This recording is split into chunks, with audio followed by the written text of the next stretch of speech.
Hey guys, Nick Smith here, and today I'm going to be doing a review of the Sony 100mm 2.8 STF.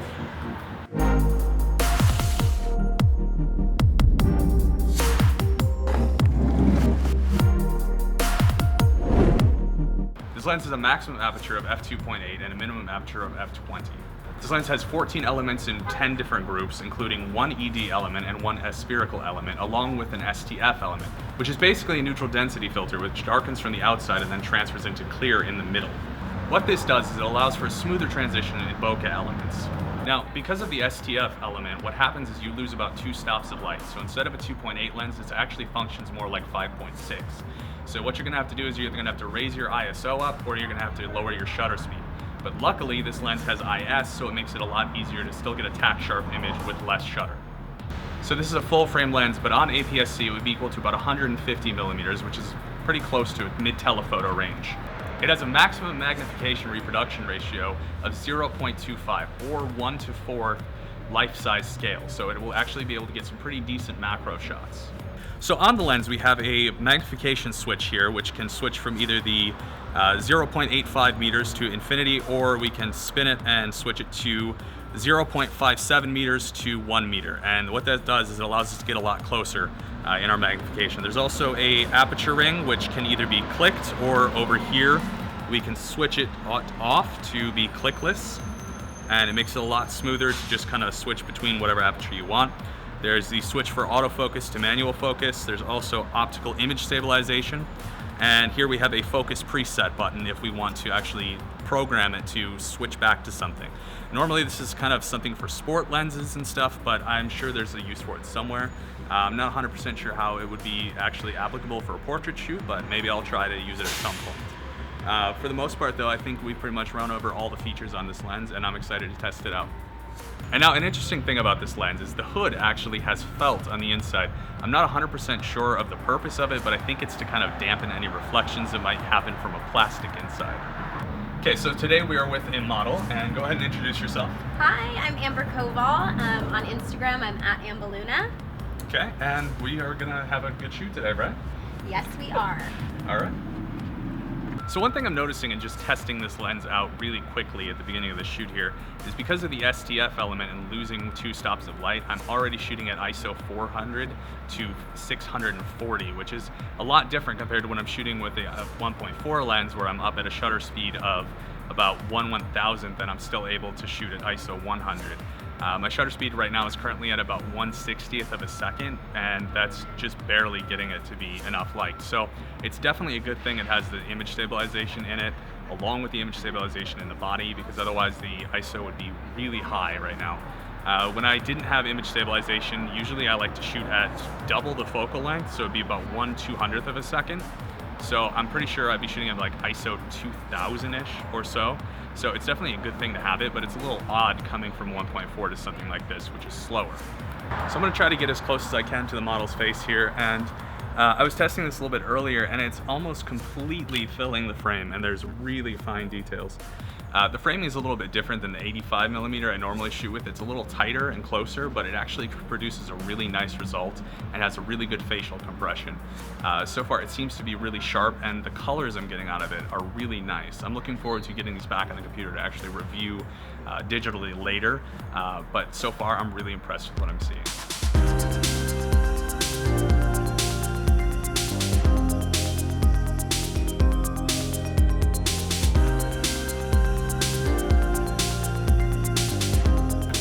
All right, so real quick, what I want to do is I want to actually test the continuous autofocus here, because it's doing really fast in single shot, but I want to actually see how it tracks the subject moving towards me and away from me, back and forth along the street, just to kind of see how well it keeps up with it. So what I want you to do is I'm going to want you to go ahead and back up a little bit and then just walk towards me, and then just kind of walk backwards as well. Once you reach the end of your stride, just walk backwards. Stop like at that line? Or? Yeah, we'll have you stop kind of like right there. I'll tell you when to stop, okay? All right, so go ahead and walk towards me now.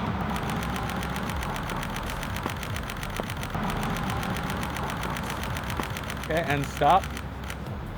All right, and hold that. Wait, I'm gonna want you to walk back in a second, okay? Just because I need to give my buffer a chance to catch up, because this shoots extremely fast. Okay. All right, so now I want you to go ahead and back up, and I'm gonna see how well it keeps up. So go ahead and back up.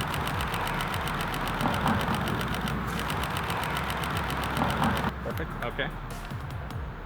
Man, that is fast.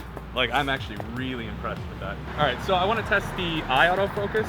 So go ahead and just kind of move side to side. Wow, that is really keeping up. That is just moving so fast.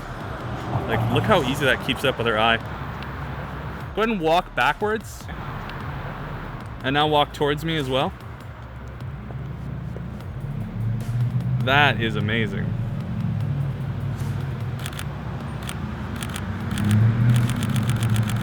Perfect. So that's really a good focus speed. Like the eye autofocus, the lens I usually use is just an adapted Sigma 85 Art, and it does not keep up that fast, which hopefully their native E-mount will actually be able to keep up with it, but this is impressive for sure.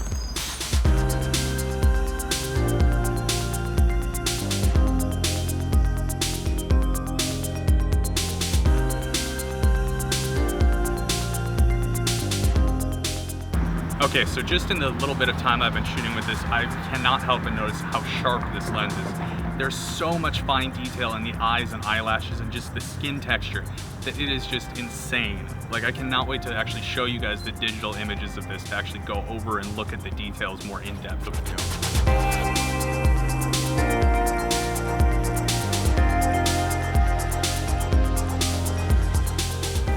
All right, so one thing I'm noticing so far is that 100 millimeters is very tight.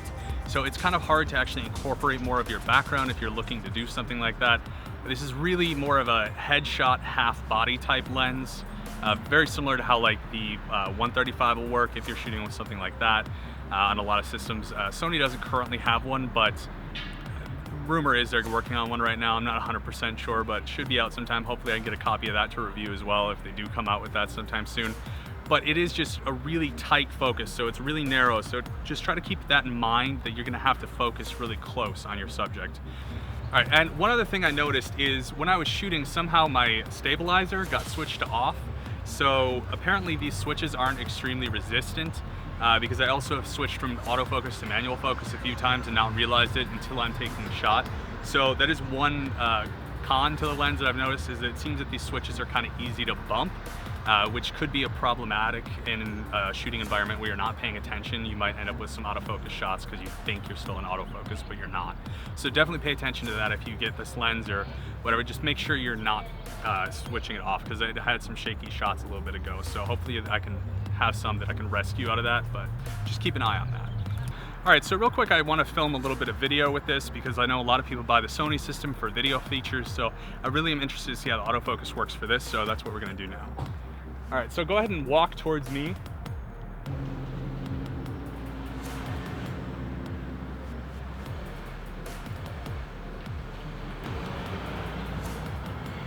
And go ahead and come closer. Excellent, and too close. Let me back up a little bit. Okay, there we go. Go ahead and walk away now.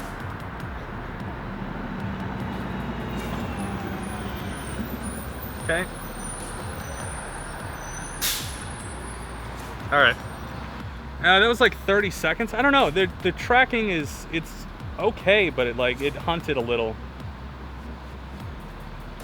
Once it gets on, it's good, but it hunts a bit from what I'm seeing. We're gonna show it in the review, but I think I'm gonna have her do it one more time just to check and see if it was an anomaly or something. So can I have you do that one more time?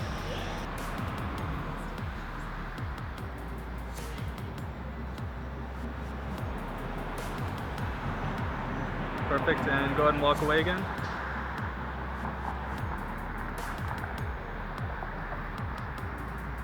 Okay.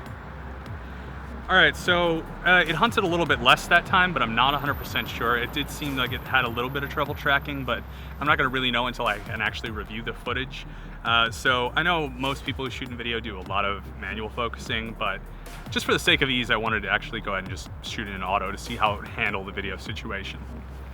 All right, but I think for the most part, we got some great shit. I have like 700 shots here. Nice. So I'm gonna have a lot to edit through. I have one more day I'm coming to Sacramento before I move. Okay. I'll have to look at my schedule. Yeah, if you come by, maybe we get some studio work done. Because I haven't shot you in the studio yet, so that would be fun. Let's definitely do that, for sure. Okay. Hey, it was great seeing you. Thanks for coming out. I appreciate it. It was great. Thank you for coming out here. Definitely. Okay, so the one thing I noticed after today's shoot is the build quality of this lens is actually really good. It is plastic, it's not metal or anything, but I mean, it's really solidly built. The one thing that I did complain about earlier is the autofocus switches and the optical stabilization switch. It seems a little bit easy to knock. There were several times where I noticed I had knocked off my stabilization or my focus, which I did talk about that earlier. Sorry, there's some cars going by. But I did talk about that earlier, but I had the issue several times after that even, so I'm not 100% sure how often it would like creep in as a full-time use of this lens. Maybe eventually you can compensate for it, but first starting out, it's really easy to knock these switches, so maybe if they were a little bit stiffer, that would be better, but for the most part, it's a great lens. I really enjoyed using it. It was fun. The images look really sharp. The depth of field is really unique with the STF element to it. The bokeh is really smooth, but the only thing is it doesn't seem to quite have as much blur as like 1.4, which is what I'm used to shooting with. But I will need to actually like review the images and look over them, but I'm really excited about a lot of the shots I got, so I can't wait to actually take the time to do that. Now, the important question to ask yourself about this lens is it worth the $1,498? For some reason, there's $2 off that price on B&H when I was looking to actually see what this lens costs, but overall, it's about... That peaked.